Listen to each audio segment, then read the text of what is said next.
একটু দুই দিকে দুরকম ভাগ ভাগ করে নিলাম তোমাদের বোঝানোর জন্য, একটা অ্যাক্টিভ লিখবো, একটা প্যাসিভ লিখবো। আচ্ছা, অ্যাক্টিভ অ্যাক্টিভ অ্যাক্টিভ প্যাসিভ, এটা হচ্ছে প্যাসিভ। খুব ভালো করে বুঝবা, একদম সহজ, এটা আসলে বিভিন্ন জায়গায় অনেক কঠিন ভাবে শেখানো হয় বা অনেক সময় বোঝা যায় না। হ্যাঁ, আমি সহজ করে বোঝানোর চেষ্টা করছি, বাট তারপরও যদি কঠিন মনে হয় যে স্যার বুঝলাম না, তাহলে আবার বলবা। আচ্ছা, অ্যাক্টিভ প্যাসিভ, ধরো আমি একটা বাক্য লিখলাম, আই ইট রাইস। তুমি জানো যে এটা প্রেজেন্ট ইনডিফিনিট টেন্স, তাই না? আমরা তো সেন্টেন্স দেখেও বুঝতে পারবো যে এটা কোন টেন্স, কারণ ইট হচ্ছে ভার্ব ওয়ান, তাহলে ভার্ব ওয়ান মানে কি প্রেজেন্ট ইনডিফিনিট টেন্স। আচ্ছা, তাহলে এখানে আমরা দেখেছি প্রেজেন্ট ইনডিফিনিট টেন্সের ক্ষেত্রে আমরা যে ফর্মটা ব্যবহার করেছিলাম প্যাসিভে, সাবজেক্ট ছিল প্লাস এম ইজ আর ছিল এবং ভার্ব থ্রি ছিল। আমাদের এই ফরম্যাট অনুযায়ী চেঞ্জ করতে হবে। কি বলেছি, প্রেজেন্ট ইনডিফিনিটে অ্যাক্টিভ যেটা আছে, প্যাসিভের ক্ষেত্রে আমাদের পরিবর্তন তো এইভাবেই করেছিলাম, তাই না? আমাকে যা দেওয়া হয়, ভাত খাওয়া হয়। তাহলে একটু দেখো, আই ইট রাইস, এবং তোমাদের গতদিন আমি কিন্তু একটা লাস্টের দিকে একটা ছোট্ট চার্ট পাঠিয়েছিলাম যে আসলে সাবজেক্ট আই হলে অবজেক্ট, অবজেক্টের জায়গায় মি হয়ে যাবে। আচ্ছা, এখানে মজার বিষয় কি জানো, এই যে অ্যাক্টিভ থেকে প্যাসিভ করার সময় সাবজেক্ট হয়ে যায় অবজেক্ট, মানে শেষে চলে যাবে, আর এই অবজেক্ট হয়ে যাবে সাবজেক্ট। স্যার এটা কেমনে সম্ভব? দেখো, এখানে রাইসটা অবজেক্ট আছে, তাই না? তো এখানে যে সাবজেক্ট আছে, সাবজেক্টে রাইস বসে যাবে। এই যে রাইস, দেখো রাইস, এরপর রাইস যেহেতু একক, ইজ, ভার্ব থ্রি বসে দাও, ইথেন। আর এখানে যে আইটা আছে, সাবজেক্ট ছিল, এটাকে অবজেক্ট করার জন্য এখানে বাই অ্যাড করতে হবে, বাই মি। খেয়াল করো আবার, তাহলে আই ইট রাইস মানে ভাত খাই, তাহলে এটা হচ্ছে অ্যাক্টিভ। এবং অ্যাক্টিভকে প্যাসিভ করতে হলে আমাদের প্রেজেন্ট ইনডিফিনিট যে প্যাসিভ শিখেছি সেই ফর্মে আমাদের সাজাতে হবে, subject am is are plus verb three. এখানে এই সেন্টেন্সে সাবজেক্ট অবজেক্ট হয়ে যাবে এবং অবজেক্ট সাবজেক্ট হয়ে যাবে, এটা নিয়ম প্যাসিভ চেঞ্জ করার সময়। তাহলে এটা রাইস হয়ে গেল, এই সেন্টেন্স ইজ হয়ে গেল, এখানে ইটেন দিলাম, বাই মি দিলাম। ওকে, একটা সেন্টেন্স। আচ্ছা, আশা করি সবগুলো পারবা। দাও, 2 নম্বর আমি একটু দেখছি। 2 নম্বর যদি বলি যে হি রাইটস আ লেটার। আচ্ছা, এবার নিচ থেকে শুরু করি, শাইনি, এটাকে চেঞ্জ করো, শাইনি। আচ্ছা, শাইনির কি নেটওয়ার্ক প্রবলেম হয়ে গেল কিনা বুঝতে পারছি না। সুমাইয়া, উপরের ফর্ম, ও আচ্ছা ও মা, তাই নাকি? কি বলো, তোমাকে তো এখানে দেখা যাচ্ছিল। আচ্ছা আচ্ছা, বাই দ্য ওয়ে, তুমি কি আমার এটা কি বুঝতে পেরেছো কিভাবে চেঞ্জ করলাম শাইনি? বোঝো নাই, তাই না? আচ্ছা দেখো, আমি আবার বোঝাচ্ছি। 1 নম্বরটা, এখানে একটা সেন্টেন্স লিখেছি, I right, sorry I eat rice. এটা কোন টেন্স বলো শাইনি? এটা কোন টেন্স? এটা কি? প্রেজেন্ট ইনডিফিনিট টেন্স, তাই না? এবং প্রেজেন্ট ইনডিফিনিটের এটা কিন্তু অ্যাক্টিভ, তাই না? যেহেতু বুঝতে পারছি আমি ভাত খাই, অ্যাক্টিভের থেকে প্যাসিভে রূপান্তর করার কি যেন রূপ ছিল বাবা? এই যে দেখো, subject am is are plus verb three, তাই না? এটা ছিল প্রেজেন্ট ইনডিফিনিটে আমাদের প্যাসিভের ফর্ম, তাই না? আচ্ছা, এখানে দেখো সাবজেক্ট অবজেক্ট হয়ে যাবে, অবজেক্ট সাবজেক্ট হয়ে যাবে। তাহলে এখানে অবজেক্ট কি? রাইস আছে, তো এখানে রাইস বসিয়ে দিলাম। এখানে দেখো রাইস যেহেতু সিঙ্গুলার নাউন, ইজ দিয়েছি এবং ভার্ব। আচ্ছা, তাহলে ইটেন মানে খাওয়া হয়, দেখো এই যে ভার্ব থ্রি দিলাম এবং পরে আমি অবজেক্ট বাই দিয়ে লিখতে হবে, বাই মি। তো ঠিক এটাও তাই, এটাও কিন্তু প্রেজেন্ট ইনডিফিনিট, তাই না? হি রাইটস আ লেটার, এটাকে প্যাসিভ করতে হলেও কিন্তু আমাদের সেম এই রুলসটা ফলো করতে হবে। তাহলে শাইনি বলো, এখানে অবজেক্ট কোনটা, কোনটাকে তুমি সাবজেক্ট করবে বলো? হি রাইটস আ লেটার, তাহলে কি হবে এখানে? হ্যাঁ বলো। He writes a letter. Yes, a letter. তারপরে লেটারের পরে কি হবে বাবা? হ্যাঁ, এটা অ্যাক্টিভ আছে, এটা প্যাসিভ করে ফেলো, এই রুল ধরে প্যাসিভ করতে হবে। লেটার ইজ wrote না না, written রিটেন, তারপরে বলো রিটেন, তারপর কি হবে? He, by by him, thank you. এই যে গতদিন দিয়েছিলাম ওই শীটটা আবার দেখবা, আই থাকলে মি হবে, ইউ থাকলে ইউ হবে, হি থাকলে হিম হবে, সি থাকলে হার হবে, ওটা একটু ভালো করে দেখবা। হ্যাঁ, তাহলে এটা জাস্ট কিচ্ছু না, এটাকে জাস্ট আমি এতক্ষণ ট্রান্সলেট করেছিলাম, ট্রান্সলেশন বাদ দিয়ে আমি এই ফর্মে সাজাচ্ছি, এতটুকুই। তাহলে এখানে যদি আমি রুলসটা একটু লিখি প্যাসিভের, একটু খেয়াল করবা। আচ্ছা, রুলস লিখলাম, সাবজেক্ট, একটা সেকেন্ড একটু করে দিচ্ছি, সাবজেক্ট, ওকে। আর অ্যাক্টিভের আমাদের রুল আমরা জানি, সাবজেক্ট প্লাস শুধু verb one, subject plus verb one. আমরা কিন্তু এটাতে আছি প্রেজেন্ট ইনডিফিনিট টেন্সে আছি কিন্তু, হ্যাঁ, এখনো পাস্টে যায় নাই। আচ্ছা, একটা সেকেন্ড একটু ছোট করছি, দাও, এটা একটু উপরে একটা লাগবে, লেআউট লাগবে, একটা উপরে একটা হয়েছে। ওকে, এটা কি করছি, present indefinite tense, present indefinite tense. Okay, বাস। ওকে, এবার আসো আমরা আরো দুটো লিখি, হ্যাঁ, যেমন যদি বললাম যে my father plants some trees. আচ্ছা, বলো সুমাইয়া, প্যাসিভ করো। Some trees yes, are planted by my father. Yes, by my father, very good, by my father, well said. আচ্ছা, এবার আমি যাব নেক্সট হচ্ছে, নেক্সট কি বলবো হচ্ছে, I I drink tea in the morning, in the morning. Sabiha বলো, I drink tea in the morning, কি হবে? Sabiha, I drink tea in the morning, বলো, চেঞ্জ করো। In the morning, হুম, তারপরে I drank না, tea. হ্যাঁ, টি ইজ, বলো, He is drunk by me. drunk by me in the morning দিবা, In হ্যাঁ, the morning. হ্যাঁ, এটুকু লাস্টে রাখলে ভালো হবে। She is drunk by me in the morning, এই তো পারছো, very good.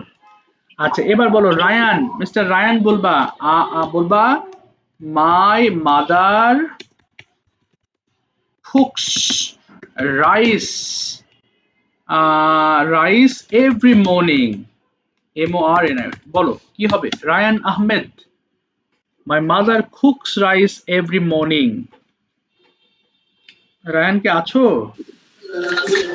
Rice rice, is okay, rice is, cooked এই তো very good, is cooked by by my mother my mother every morning. Every morning, thank you, every morning. Okay, ঠিক আছে, সুন্দর, rice is cooked by my mother every morning. তাহলে এতক্ষণ আমি যেটা বোঝাইলাম তোমাদের, এটা ছিল প্রেজেন্ট ইনডেফিনিট টেন্স। তো চলো আমরা পাস্ট একটু খেয়াল করি, সেম ওয়েতে আমাদের পাস্টটা ইউজ করতে হবে, তাই না? আচ্ছা, তার একটু আমি লিখে বোঝাই, তাহলে বেটার হবে। আচ্ছা, পাস্টে, আচ্ছা আচ্ছা, এটা গেল কোথায় বাবা? আচ্ছা, মাওয়া একটু বলো তো, পাস্টে আমরা যেন ভার্বের কোন ফর্ম ব্যবহার করি বাবা? মাওয়া, ভার্বের, হ্যাঁ বলো, Second form. ভার্বের সেকেন্ড ফর্ম, এক্স্যাক্টলি। আর এখানে সাবজেক্ট প্লাস, দেখো, ওয়াজ অথবা ওয়্যার হয়ে যাবে, প্লাস ভার্ব 3। তাহলে এই এই রুলস অনুযায়ী কিন্তু আমাদের এটা পরিবর্তন করতে হবে, তাই না? হ্যাঁ বাবা, তুমি এখন কিচ্ছু বুঝতে পারবা না ফাহিম, তোমার মাথায় এই চ্যাপ্টার কিছুই যাবে না, তুমি ভিডিও দেখবা, আমি কিছুক্ষণ পর ভিডিও দিয়ে দেবো। আচ্ছা, এখন তুমি বুঝতে পারবা না কিছু। হ্যাঁ, লিখবো লিখবো। অর্থাৎ ফাইম আমরা অনেকটুকু এগিয়েছি বাবা, চেঞ্জ, হ্যাঁ, তুমি জাস্ট একটু ক্লাসে থাকো, তুমি আপাতত এখান থেকে ধরতে মুশকিল হবে তোমার, না তারপরে ধরতে পারবা, তুমি তুমি ক্লাসটা দেখো, আশা করি বুঝতে পারবা। আর ক্লাস শেষ করে আমি ভিডিও দিয়ে দেবো, তুমি ভিডিও দেখে যদি কোথাও প্রবলেমস হয় আমাকে অবশ্যই জানাবা, ঠিক আছে ফাহিম? Okay, sir. আচ্ছা, কারণ এখন আবার বুঝাতে গেলে সবাই বিরক্ত হবে, হ্যাঁ, কারণ অনেকেই সবকিছু বুঝে গিয়েছে। আচ্ছা, খেয়াল করো, পাস্ট ইনডিফিনিট টেন্সের ক্ষেত্রে আমরা অ্যাক্টিভের ক্ষেত্রে সাবজেক্ট প্লাস ভার্ব টু দিয়েছি, তাই না? তো এখন এখানে লিখলাম, ধরো আই প্লেড ফুটবল, ফুটবল গতকাল, ইয়েস্টারডে। আচ্ছা, এটাকে আমরা এখন প্যাসিভ করব, কেমন? আচ্ছা, প্যাসিভের জন্য মাওয়া, তুমি বলো কি হতে পারে, তুমি রুলস তো দেওয়া আছে, তুমি সাজাও। এখানে প্রথমে কি দিব আমি, মাওয়া? বলো সাবজেক্ট অবজেক্ট করো। Yesterday. হুম, বলো ইয়েস। হ্যাঁ হ্যাঁ, ইয়েস্টারডে হবে না, আগে এখানে তোমাকে অবজেক্ট দেখতে হবে। দেখো এখানে রুলসটা কি আসলে, subject plus verb plus object. অর্থাৎ এখানে অবজেক্টটা যদি আমি লিখে দিই অবজেক্ট, এই অবজেক্টকে তুমি সাবজেক্ট বানাও, তাহলে কি হবে, আগে কি চলে আসবে, আগে ফুটবল চলে আসবে তাই না, এই দেখো Football ফুটবল। is হ্যাঁ, played. ইজ হবে না বাবা, এটা যেহেতু পাস্ট টেন্স তাহলে কি বলবো, football Was played. Was played. Yes, football was played, তারপর বলো By me yesterday. হ্যাঁ বাই মি ইয়েস্টারডে। আচ্ছা, ভালো করে খেয়াল করো, তাহলে এখানে আমাদের এখানে এইটুকের মধ্যেই কিন্তু মূল গঠন চলে আসে, সাবজেক্ট ভার্ব অবজেক্ট। তাহলে এখানে অবজেক্ট আগে নিয়েছি ওয়াজ, তারপর ভার্ব 3, এরপর আমি বাকি অংশ চেঞ্জ করে দিয়েছি। ঠিক আছে, ভেরি ভেরি গুড। আচ্ছা, এবার যাচ্ছি আমি নেক্সট, যাচ্ছি হচ্ছে, বলো নাফিসা, তোমার সামনে আমি একটা একটা সেন্টেন্স লিখি। নাফিসা, তোমার লিখলাম হচ্ছে, এক সেকেন্ড, হি ফানিশড, না এখানে দিব my my father punished me for my mistakes। বলো কি হতে পারে এখানে,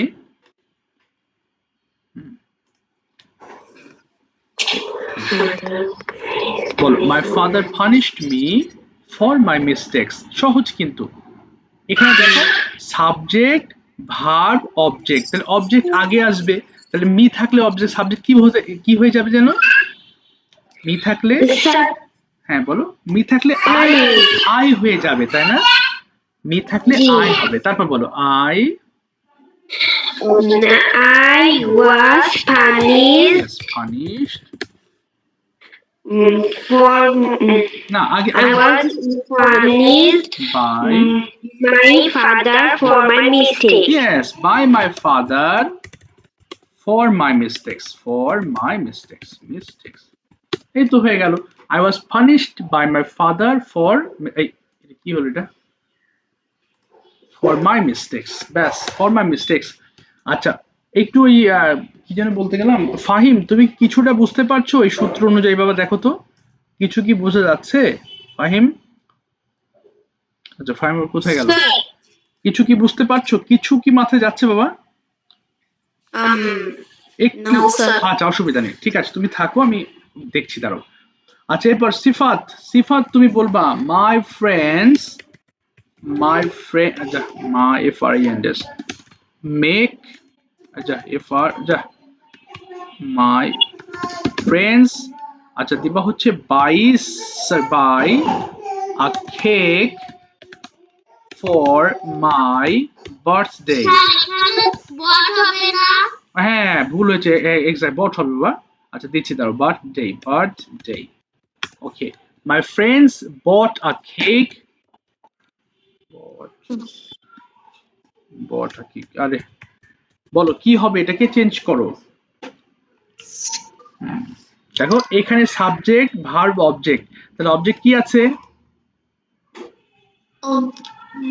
হ্যাঁ এই যে দেখো এখানে তিনটা, এই সাবজেক্ট এটা প্রথমটা, না এই যে দেখো এটা হচ্ছে, এই কেক হচ্ছে অবজেক্ট, এইটুকের মধ্যে সাবজেক্ট ভার্ব অবজেক্ট থাকবে, subject my friend, bought verb এবং এ কেক অবজেক্ট, তাহলে কি বলবো, আ কেক, বলো না ওয়াজ হবে তো, এই যে দেখো এখানে, হ্যাঁ ওয়াজ,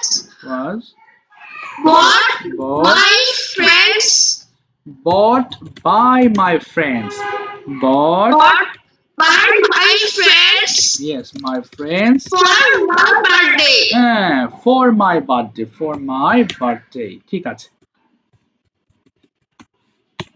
তুমি বুঝতে পেরেছো তো সিফাত, এটা এই ফর্মটাকে ধরতে পেরেছো, আর কেক ওয়াজ, হ্যাঁ।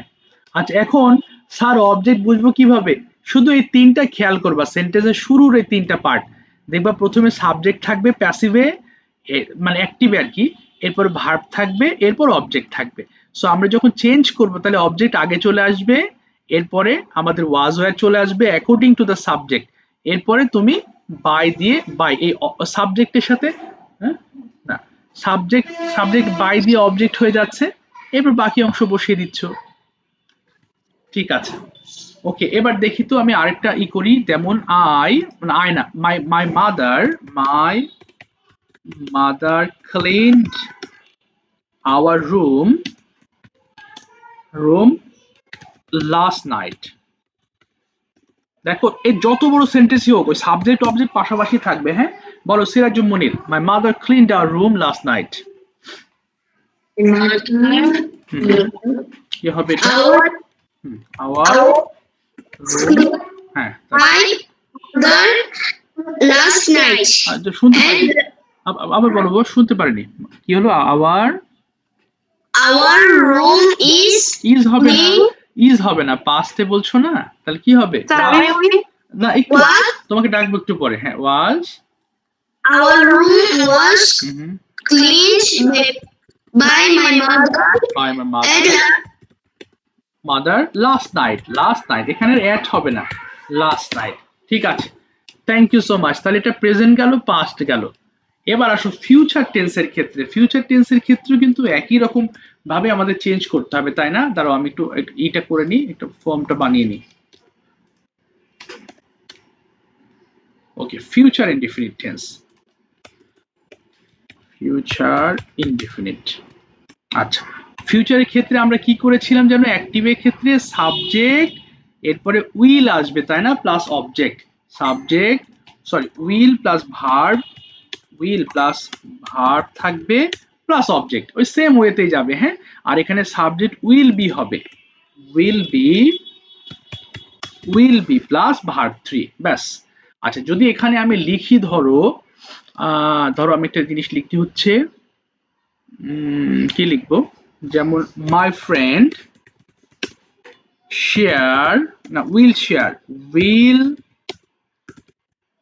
উইল শেয়ার, আরে আল্লাহ রে, হিজ টিফিন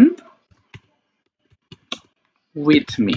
দেখো একদম সহজ, my friend will share his tiffin with me, ওই একই ওয়েতে যাবে। হ্যাঁ, আচ্ছা ফাহিম, এটা বলো দেখি, তুমি এই ফর্মে সাজাবা। বলো, এখানে দেখো সাবজেক্ট, তারপরে ভার্ব আছে, এরপরে হিজ টিফিন আছে, অবজেক্ট আছে। বলো তাহলে কি বলবো? his my friend না, এখানে his tiffin হ্যাঁ, হিজ টিফিন, তারপরে will be তারপরে shared yes, shared with me তারপরে আচ্ছা উইথ মি দাও, তারপরে with me by my friend. ঠিক আছে, থ্যাংক ইউ সো মাচ। এই তো বুঝতে পেরেছো, কিছুটা বুঝতে পেরেছো, তাই না?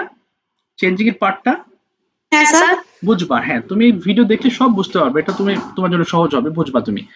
দেখো, his tiffin will be shared with me by my friend. এখন স্যার, এখানে উইথ মিটাকে লাস্টে দিলে হবে না, একটা সেন্টেন্সের সৌন্দর্য দেখে তুমি বসাবা। এখানে দিলেও ভুল হবে না, শেষে দিলেও ভুল হবে না, তবে এক একটা বাক্যের সৌন্দর্যের জন্য এক এক রকম ভাবে বাক্য তৈরি হয়। যেমন his tiffin will be shared by my friend with me, এটা দিলেও ভুল হতো না, কিন্তু এই উইথ মিটা ভিতরে দেওয়াতে একটু ভালো লাগছে বেশি। সো কোনো ভুল হবে না যদি এটা লাস্টে রাখো, বাট সৌন্দর্যের জন্য তুমি এটা চেঞ্জ করতে পারো তোমার মতো।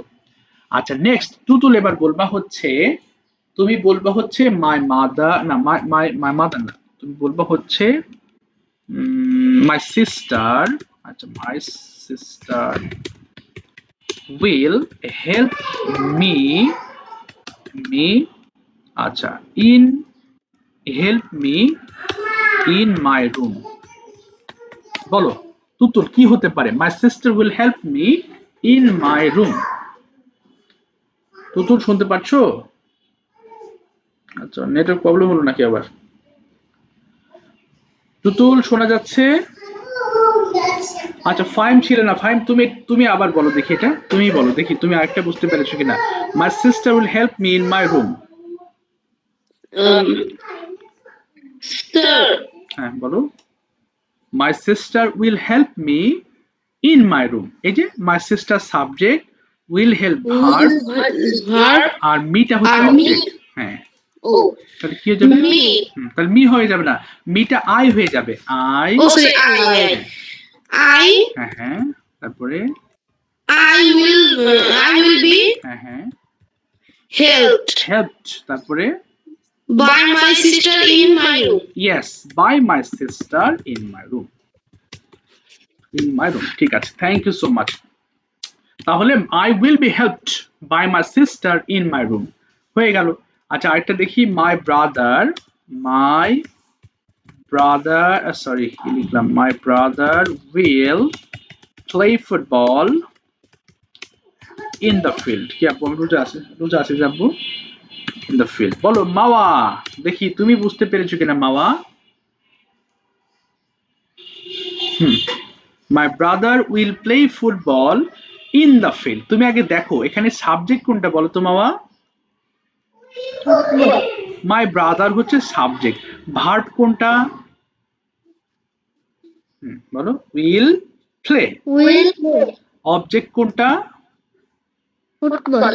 ফুটবল। তাহলে এবার তুমি সাজাও, কি বলবো, Football was played ওয়াজ হবে না বাবা এখানে, played yes football will be by my brother হ্যাঁ will be played by my brother by my brother তারপরে in the field. in the field, brother in the, very good, in the field, field okay, so football will be played by my brother in the field। বুঝতে পেরেছো আশা করি। তাহলে এটা গেল আমাদের ফিউচারের passive form. আচ্ছা তোমরা যে পরীক্ষা দিয়েছিলে সম্মিলিত রেজাল্ট আমি দেইনি এখনো, আমি কিছুক্ষণ পরেই তোমাদের গ্রুপে পোস্ট করছি, খাতা দেখেছি সবার, হ্যাঁ লিখে রেখেছি, আমি শুধু পোস্ট করব। এই উইকে আমি তোমাদের দুইটা পরীক্ষা নেব, হ্যাঁ একটা পরীক্ষা হবে ট্রান্সলেটের উপরে, অর্থাৎ এই যে উল্টো পাল্টা করে করেছো ট্রান্সলেট, এরকম ভাবে একটা ট্রান্সলেশনের পরীক্ষা হবে, এটা আগামী কালকে নেব ইনশাল্লাহ। হ্যাঁ আমি আগামীকালকে তোমাদের প্রশ্ন পাঠাবো, যে কোনো সময় লিখে দিবা। আর একটা নিব হচ্ছে আগামী সোমবারের দিন ওই যে অ্যাক্টিভ টু প্যাসিভ পরিবর্তন করাবো। হ্যাঁ সো তোমরা ভিডিওটা অবশ্যই দেখবা, আমি কিছুক্ষণ পরে ভিডিওটা পোস্ট করব। আর হচ্ছে খুব মনোযোগ দিয়ে তোমরা ভিডিওটা দেখবা, কোথাও অসুবিধা হলে আমাকে পার্সোনালি নক দিও, স্যার এই লাইনটা বুঝি নাই বা এই জিনিসটা বুঝতে অসুবিধা হয়েছে, আমি বুঝিয়ে দেবো। হ্যাঁ আর যাই হোক ইনশাল্লাহ আমি আজকের মতো বিদায় নিতে হবে, আমার আরেকটা ক্লাস আছে। কোনো প্রশ্ন আছে কারোর, জিজ্ঞেস করো, বলো হ্যাঁ একটু দাঁড়াও, বলো হ্যাঁ। পরীক্ষা কি আমাদের শুধু ইংরেজি উঠে লিখতে হবে? না আমি ওই যে বলে দিব পরীক্ষায় প্রশ্ন তো লিখে দিই, যেমন এই যে যেটা নিয়েছো তোমরা পরীক্ষা দিয়েছো লেখা ছিল যে না তোমাদের কোনো প্রশ্ন বাংলা তুলতে হবে লিখেছিলাম তাই না, হ্যাঁ অর্থাৎ যেইভাবে